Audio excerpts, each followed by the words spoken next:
Technology Assamese জ্ঞান today breaking news. বহিৰাজ্যৰ পৰা ঘৰমুখী হোৱা যুৱক যুৱতীৰ বাবে বিশেষ পদক্ষেপ ৰাজ্য চৰকাৰৰ। নিজ নিজ কৰ্মসংস্থাপন এৰি ঘৰলৈ ঘূৰি অহা যুৱক যুৱতীক অসমত কৰ্মসংস্থাপন দিয়াৰ সুবিধা কৰিছে ৰাজ্য চৰকাৰে।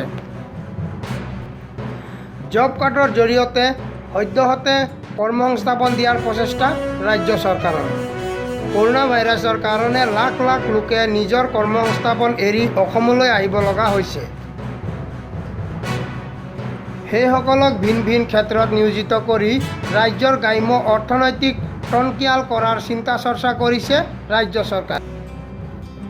অহা 7 দিনৰ ভিতৰত জব কাৰ্ড দিয়াৰ নিৰ্দেশ মুখ্যমন্ত্ৰীৰ।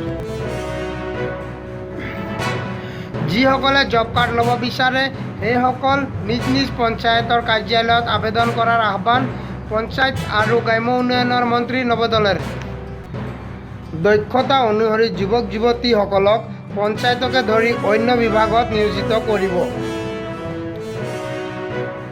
ইতিমধ্যে ভিন ভিন ৰাজ্যত যুৱক যুৱতীসকলৰ দক্ষতাৰ বাছনিৰ ব্যৱস্থা আৰম্ভণি হৈছে। আপোনালোকে অতি সোনকালে নিজৰ পঞ্চায়তত যোগাযোগ কৰক।